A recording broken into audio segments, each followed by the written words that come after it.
The ancient stones of Jerusalem have witnessed countless confrontations throughout history, but nothing quite prepared the world for what happened when Pope Leo XIV arrived at the Western Wall on a seemingly routine pilgrimage.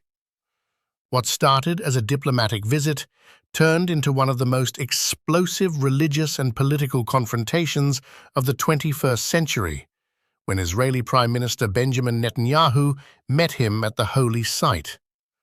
The Pope's words that day would reverberate through every capital in the world, spark protests across 3 continents, and force humanity to confront an uncomfortable truth about justice, faith, and power that most world leaders had been desperately trying to avoid.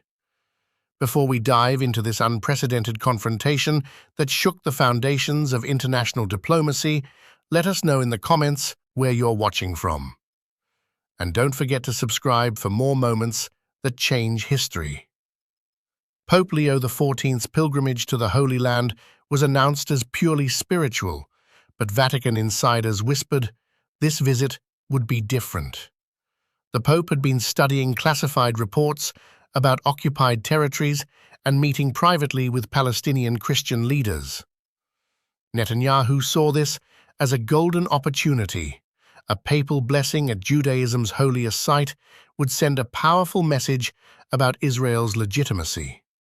He arrived early with his security detail and carefully selected religious leaders while international media crowded the plaza.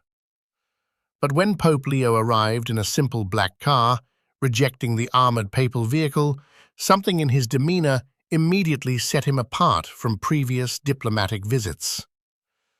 Netanyahu stepped forward with his practiced political smile. "Your Holiness, welcome to Jerusalem, the eternal capital of the Jewish people." Pope Leo shook the Prime Minister's hand, but his response caught everyone off guard.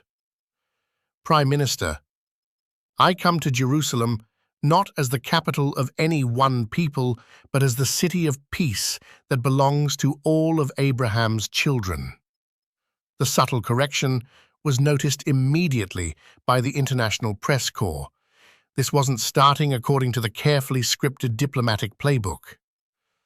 Netanyahu tried to steer the conversation back to safer ground. "Your Holiness, we're honored to have you pray at this holiest site of the Jewish faith. This wall has stood for 2,000 years as testimony to our people's eternal connection to this land." Pope Leo approached the Western Wall, placing his hand on the ancient stones. For a long moment, he stood in silent prayer. The crowd watched, cameras clicked, and everyone expected the standard papal blessing.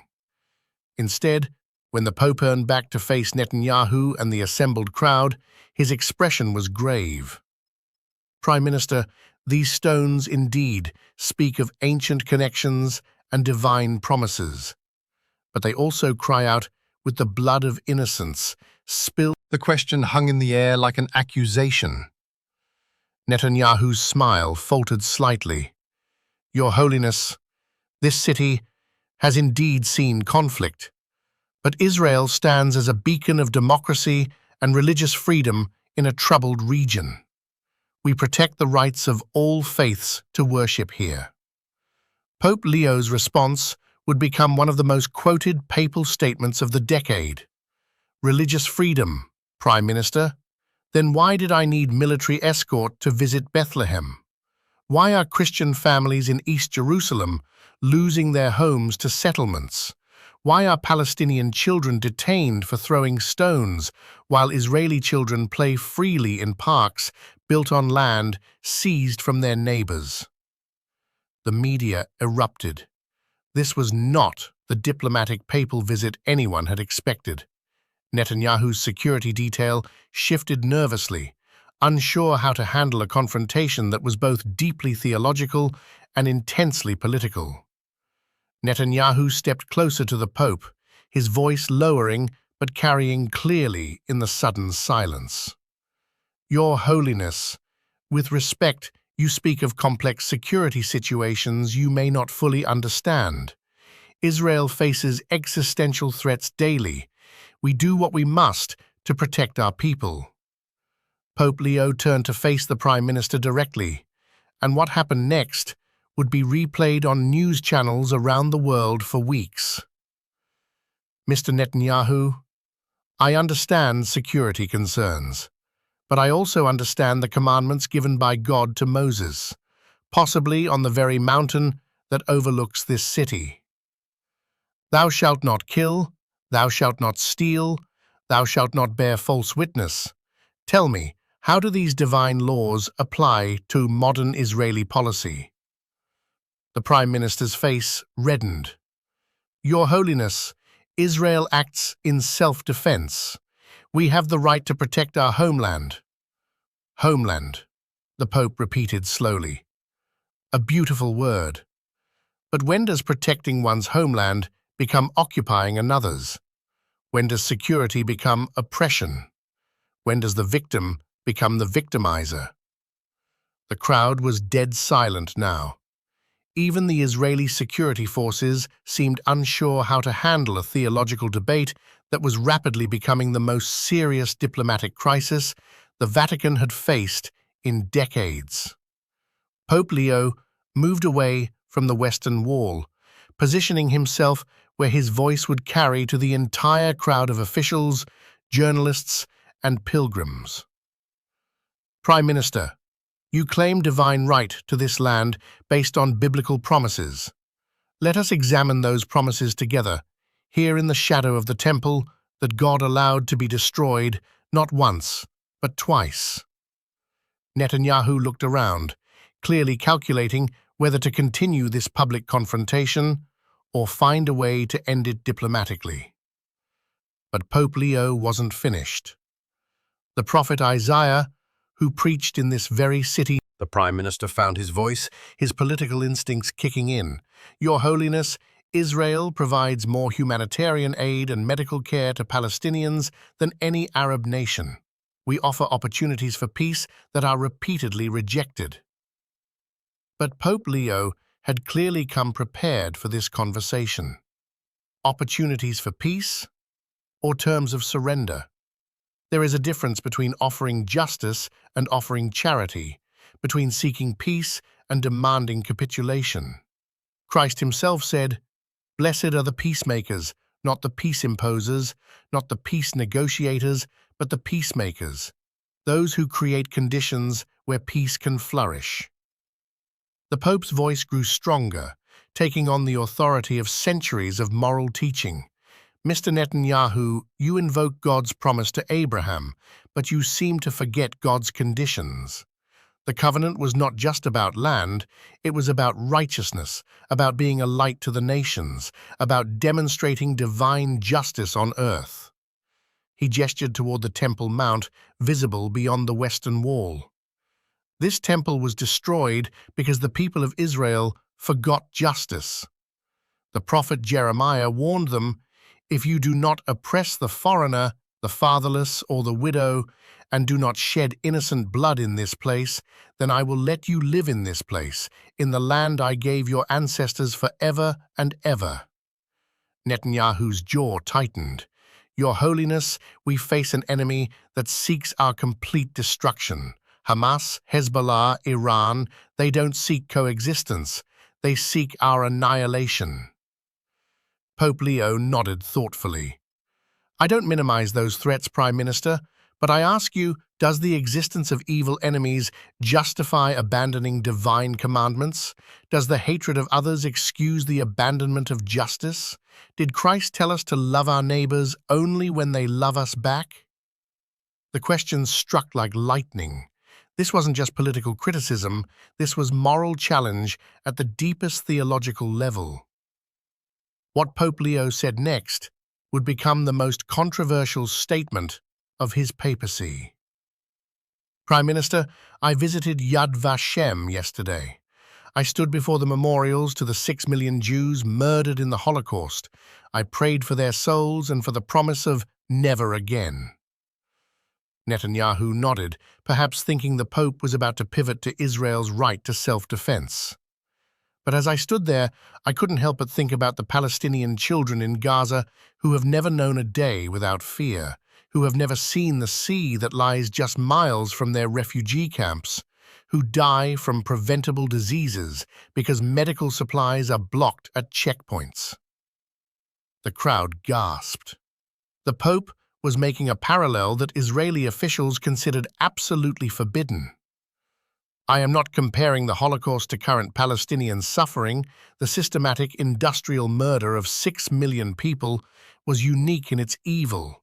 But I am asking, did the Jewish people survive history's greatest persecution only to become the persecutors of others? Netanyahu exploded. How dare you? Israel is nothing like Nazi Germany. We don't run death camps. We don't engage in genocide. Pope Leo remained calm in the face of the Prime Minister's anger. You're absolutely right, Mr. Netanyahu. Israel is not Nazi Germany. But the question I'm asking is deeper than political comparison. I'm asking about the soul of a nation. I'm asking whether a people who suffered the ultimate injustice have a special obligation to ensure they never inflict injustice on others. The Pope walked closer to Netanyahu, his voice dropping to a tone that somehow carried even more authority than his previous pronouncements. Prime Minister, I've read your autobiography. I know you lost your brother Yonatan at Entebbe, fighting to save Jewish lives. I know your family understands the cost of standing up to evil. That's exactly why I'm speaking to you this way. Netanyahu looked surprised by this personal reference, because you, more than most leaders, understand what it means to fight for justice. But somewhere along the way, the fight for Jewish survival became the fight for Jewish supremacy. The quest for security became the quest for domination. The promise of a homeland became the reality of occupation. The Pope paused, looking directly into Netanyahu's eyes, and I fear that in trying to prevent another Holocaust, you may be creating the very conditions that make such tragedies possible, a situation where one people's freedom requires another people's subjugation, where one group's security requires another group's suffering. Netanyahu's voice was tight with emotion when he replied, Your Holiness, you speak from the luxury of Vatican City, surrounded by art and architecture instead of rocket launchers and suicide bombers. It's easy to preach morality when your children aren't under constant threat. What Pope Leo said next shocked everyone present, including his own Vatican delegation. You think I don't understand threat, Prime Minister? You think I speak from comfort and safety? The Pope reached into his robes and pulled out a small, worn photograph. This is my nephew, Marco. He was killed in a terrorist attack in Rome 15 years ago before I took holy orders. He was 23 years old, studying to be a teacher. The bomb that killed him was placed by extremists who claimed to act in the name of justice for their oppressed people. The crowd was stunned into absolute silence. I could have spent the rest of my life hating those people, demanding vengeance, supporting policies that would ensure they could never threaten my family again. Instead, I chose to understand that grief cannot be the foundation of policy, that trauma cannot be the basis of justice, that our worst experiences— Netanyahu stood speechless, clearly not expecting this personal revelation. Mr. Netanyahu, both our peoples have suffered. Both our histories are written in blood. But the question facing us now is whether we will allow that suffering to make us more human or less human, more just or less just, more godly or less godly. Pope Leo returned the photograph to his robes and continued with renewed intensity. You speak of Israel as a Jewish state, but Judaism's greatest contribution to human civilization wasn't nationalism. It was the concept of universal justice. The prophets didn't say justice for Jews, they said justice, justice you shall pursue. The Pope gestured toward the Western Wall behind them. These stones witness the words of Isaiah. Is not this the kind of fasting I have chosen, to loose the chains of injustice and untie the cords of the yoke, to set the oppressed free and break every yoke? Tell me, Prime Minister, when did God's call for justice become optional? When did the pursuit of righteousness become conditional on ethnicity or religion? Netanyahu finally found his political footing again. Your Holiness, Israel is the only democracy in the Middle East. We have Arab citizens in our parliament, our Supreme Court, our hospitals. We offer more freedom and opportunity to minorities than any Arab nation. But Pope Leo was ready for this response. Democracy for some is not democracy, Prime Minister. Freedom for citizens while denying citizenship to those you rule is not freedom. It's apartheid with better public relations. You cannot claim moral authority based on treating some people well while systematically oppressing others. The word apartheid sent shockwaves through the assembled crowd. No pope had ever used such language in reference to Israeli policy. Netanyahu's voice rose in anger. Your Holiness, we've offered peace repeatedly. At Camp David, at Oslo, at Taba, we've made unprecedented concessions, and they were all rejected. Pope Leo nodded slowly. Yes, you've offered what you call peace. But were you offering justice? Were you offering equality? Or were you offering managed occupation with better conditions? The Pope moved to face not just Netanyahu, but the entire crowd of officials and journalists. True peace cannot exist without justice. You cannot have security built on another people's insecurity. You cannot have freedom that requires another people's unfreedom. The peace you've offered has always been the peace of the victor, dictating terms to the defeated, not the peace of equals, seeking justice together. Netanyahu stepped forward, his political mask finally slipping entirely. What would you have us do? Give up the land our ancestors died for? Abandon the state we built from nothing? Trust our lives to people who celebrated when our children were murdered? I would have you trust in God's justice rather than your own power. I would have you demonstrate the faith you claim, rather than the fear you practice. I would have you show the world that the chosen people were chosen not for privilege but for responsibility, not for supremacy but for service. The Pope walked back to the Western Wall, placing both hands on the ancient stones. Prime Minister, these stones have heard more prayers than any place on earth.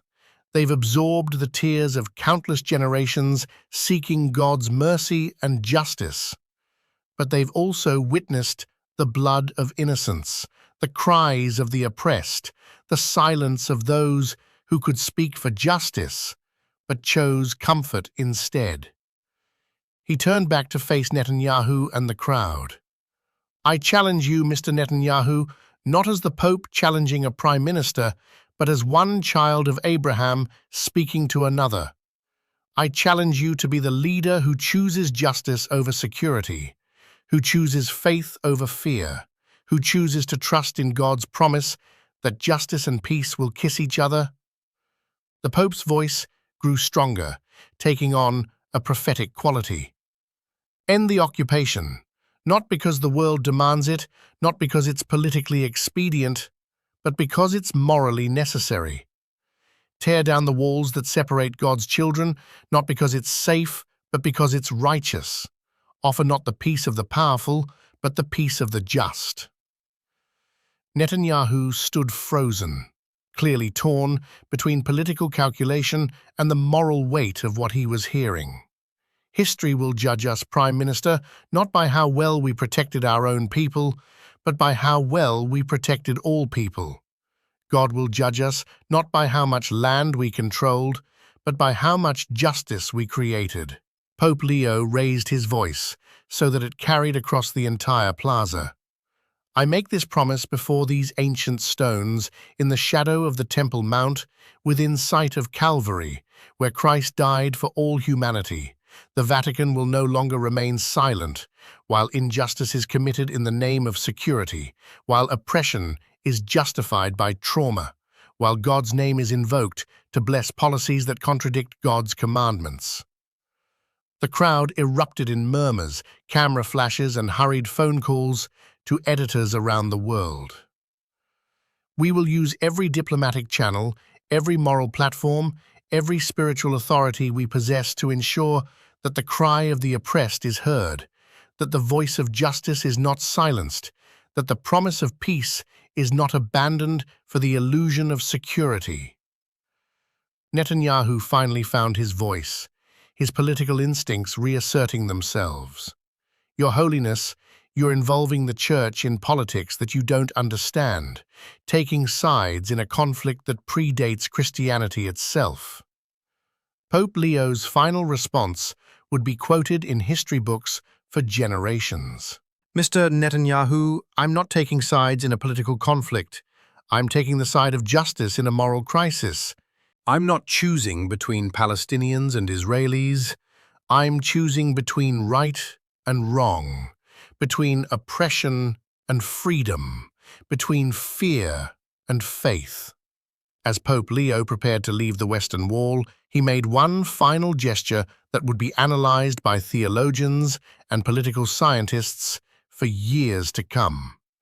He pulled out a small piece of paper and tucked it between the stones of the wall, following the ancient tradition of leaving prayers in the cracks of the sacred structure. When asked later what prayer he had left, Vatican officials would only say that it was a prayer for the peace of Jerusalem and the justice of God. Netanyahu stood watching as the Pope walked away, surrounded by his simple Vatican delegation. The carefully orchestrated photo opportunity had become one of the most significant diplomatic confrontations of the modern era. Within hours, the Pope's words would be trending on every social media platform, debated in parliaments around the world, and analyzed by religious leaders across all faiths. The confrontation at the Western Wall sent shockwaves through international diplomacy. Within 24 hours, the Israeli Knesset had called an emergency session. Palestinian leaders had declared the Pope's words a vindication of their struggle, and world leaders found themselves forced to take positions on questions of justice they had been avoiding for decades. American Jewish organizations denounced the Pope's statements as anti-Semitic, while Christian denominations around the world found themselves grappling with the theological implications of his challenge. Arab nations, traditionally suspicious of Vatican involvement in Middle Eastern affairs, found themselves praising papal courage. But perhaps most significantly, the confrontation had forced the world to confront an uncomfortable truth that most international leaders had been desperately trying to avoid: that the Israeli-Palestinian conflict was not just a political dispute over land, but a profound moral crisis that tested the very foundations of justice, faith, and human dignity. The words spoken at the Western Wall that day continue to echo through halls of power, houses of worship, and hearts of believers around the world. They remind us that moral leadership sometimes requires confronting uncomfortable truths, that true peace can only be built on the foundation of justice, and that silence in the face of oppression is complicity with evil. If this unprecedented confrontation between spiritual authority and political power moved you, hit that subscribe button and ring the notification bell. History is being made in our time, and these are the moments that will define the future of justice and peace in our world. Like this video if you believe these conversations need to be heard, and drop a comment telling us what you think. Was Pope Leo right to challenge Netanyahu so directly, or should religious share this video with anyone who cares about justice, peace, and the moral challenges facing our world today? In times like these, silence is not an option, and your voice matters more than ever. Remember, the arc of history bends toward justice, but only when we have the courage to bend it. Stay engaged, stay questioning, and we'll see you next time.